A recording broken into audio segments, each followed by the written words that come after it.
Next time جب آپ کا بھی کسی سے جھگڑا ہو نا یا بحث ہو تو یہ حدیث جو میں آپ کو بتانے جا رہا ہوں، یہ آپ کو آیت بتانے جا رہا ہوں، یہ ضرور ذہن میں رکھیے گا۔ رسول اللہ صلی اللہ علیہ وآلہ وسلم کے پاس نا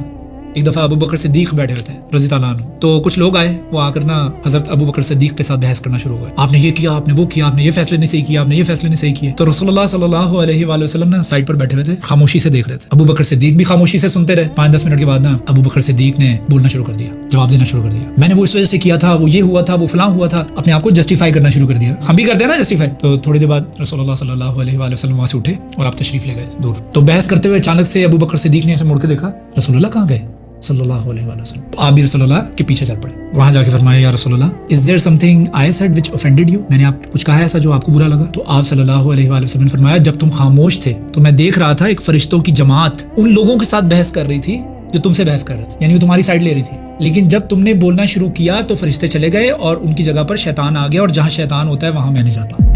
اس لیے میں وہاں سے اٹھ کے چلا گیا۔ اس کا مطلب کیا ہے کہ جب آپ اپنے آپ کو سچا ثابت کرنے کی کوشش کر رہے ہوتے ہیں، کئی دفعہ آپ کو آپ کے ساتھ بحث ہی اگلا اس وجہ سے کر رہا ہوتا ہے تاکہ وہ آپ کو گھسیٹ کر جذبات کے میدان میں لے آئے۔ اگر آپ حق پر ہیں، آپ سچ پر ہیں، آپ حق پر رہیں گے، لیکن اس کی کوشش ہوتی ہے وہ آپ کو گھسیٹ کے جذبات کے میدان میں لے آئے، میں نے تمہیں یہ کہا تھا، میں نے تمہیں یو سی،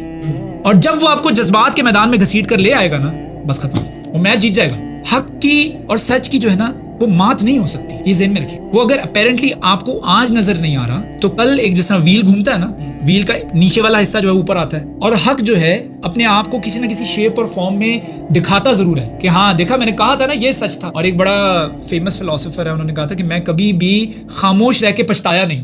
ہمیشہ بول کر پچھتایا ہوں۔ خاموشی آپ کو کبھی بھی ریگریٹ نہیں، آپ ہمیشہ بول کر پچھتاتے ہو، یار مجھے بولنا نہیں چاہیے تھا۔ آپ جب جواب دے دیتے ہو نا تو پھر سچویشن آپ کے ہاتھ میں نہیں ہے، جب آپ جواب نہیں دیتے ہو آپ سچویشن کو اللہ تعالیٰ کے ہاتھ میں دے دیتے ہو کہ تو سنبھال لے۔ اور قرآن میں سورۃ کہف کی ایک آیت ہے، وہ جو آیت میں بتا رہا تھا، وَلَقَدْ صَرَّفْنَا هَٰذَا الْقُرْآنَ لِلنَّاسِ مِنْ كُلِّ مَثَلٍ وَكَانَ الْإِنسَانُ أَكْثَرَ شَيْءٍ جَدَلًا۔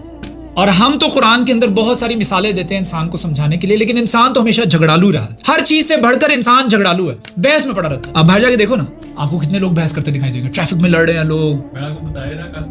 ٹریفک میں لڑ رہے ہوتے ہیں، اسٹور کے اندر لڑ رہے ہوتے ہیں، ڈپارٹمنٹل اسٹور کے اندر لڑ رہے ہوتے ہیں، سبزی والی دکان پہ لڑ رہے ہوتے ہیں، یہ اتنے کا کیوں ہے، یہ اتنے کا کیوں نہیں ہے، فلاں ہو گیا فلاں، ہر وقت انسان کے دماغ میں بحث چل رہی ہوتی ہے۔ آفس میں چلے جاؤ آپ کے اوپر، وہاں پہ بھی بحث ہو رہی ہوتی ہے، کولیگز آپس میں لڑ رہے ہوتے ہیں۔ تو یہ چیز جو ہے نا، جب آپ کے ذہن میں جھگڑا آئے یا بحث آئے تو یہ آپ نے حدیث سوچ لینی ہے یا یہ آیت سوچ لینی ہے، وَقَانَ الْإِنسَانُ أَكْثَرَ شَيْءٍ جَدَلًا۔